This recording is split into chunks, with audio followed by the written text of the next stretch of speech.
केली पावे सेवा ऐसा संतांचा महिमा झाली बोलायाचे सीमा।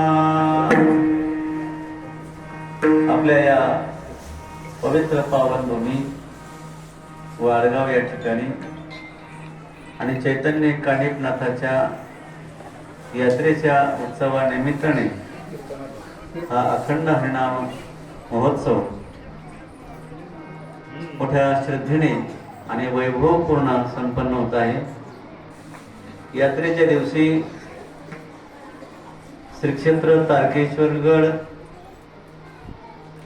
नारायण बाबाची ही कीर्तन सेवा ही परंपरा आहे आणि अतिशय गोड ही परंपरा सालाबाद प्रमाणे याही वर्षी संपन्न होत आहे। सप्ताह गावातील सर्व थोरा मोठ्यांच्या आशीर्वादाने आणि विशेष करून आपल्या गावातील ही जी तरुण मंडळी आहे या तरुण मंडळीच्या अथक अशा परिश्रमातून हा कार्यक्रम गोड असा संपन्न होत आहे।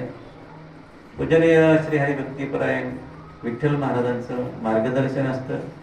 सर्व भजनी मंडळ आपल्या गावातील या कार्यक्रमाला उपस्थित आहेत आणि आपल्या सर्वांच्या उपस्थितीमुळे हा कार्यक्रम आणखीन याची उंची वाढलेली आहे।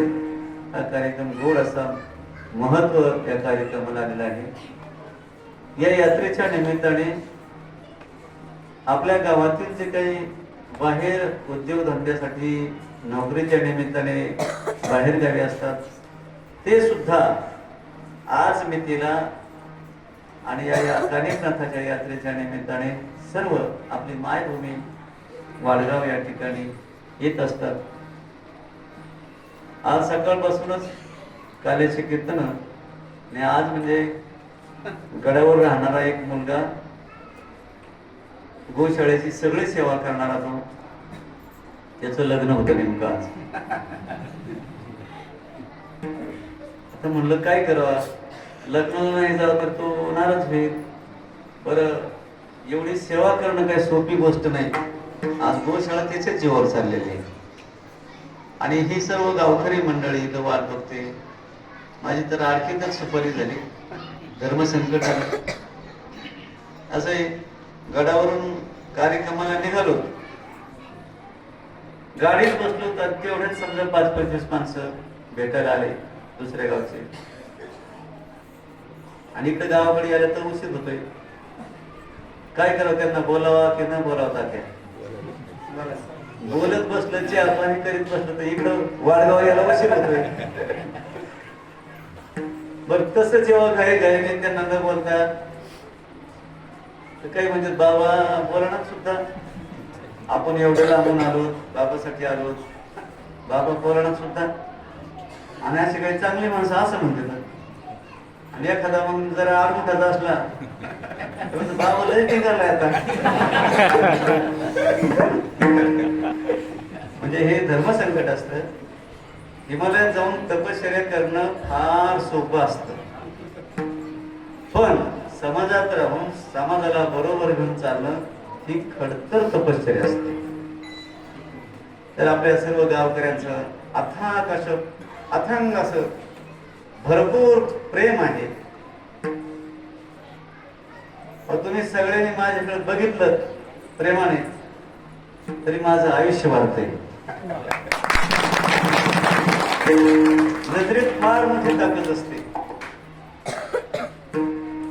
आणि हा जो कार्यक्रम आहे ना इतका गोड कार्यक्रम, हा कार्यक्रम बघून मी तर प्रसन्न झालो तुमच्यावर आणि गुरुवारी नारायण महाराज प्रसन्न आहे। आणि हा आपला यात्रेच्या निमित्ताने जो कार्यक्रम आहे हा कार्यक्रम चैतन्य कानिफनाथाला पावन झालेला आहे। सर्व मंडळी या ठिकाणी उपस्थित आहेत। आपले मृदंगाचार्य मच्छिंद्रनाथ महाराज, पवन महाराज, ही सगळी मंडळी, सर्व भजनी मंडळ, टाळकरी मंडळ, काटे महाराज। काटे महाराजांनी मला फोन केला, बाबा कुठे शिकत, सगळं गाव आणून ठेवले मावल्याजवळ आसराजवळ। म्हणलं उन्हात उन्हाचं कशाला माणसाला आणलं एवढ्याला, आणि काय गरज होती मला या आडवं यायची, मीच आलो असतो तुमच्याकडं. ते म्हटले नाही बाबा, हे आमचं वैभव असतं. तर एवढं प्रेम तुमचं, एवढं प्रेम माझ्या अपेक्षेपेक्षाही, आणि गुरुवर्य नारायण महाराजांनी जसं प्रेम केलं तसंच प्रेम वाडगावचं आहे. हे बघा, माझ्या हातावर कुठलीच रेषा नाही. असं म्हणतात धनरेषा असते, मधल्या बोटावर अशी सरळ रेषा जाते, तिला धनरेषा म्हणतात. आता माझ्या हातावर धनरेषा नाही, सगळे तुकडे तुकडे, म्हणजे चिल्लर आहे सगळी. हातावर धनरेषा नाही.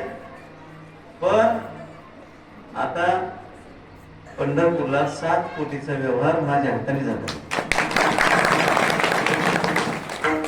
हा चमत्कारच आहे ना. आणि यालाच म्हणतात गुरु कृपा. गुरूंची कृपा हीच आहे.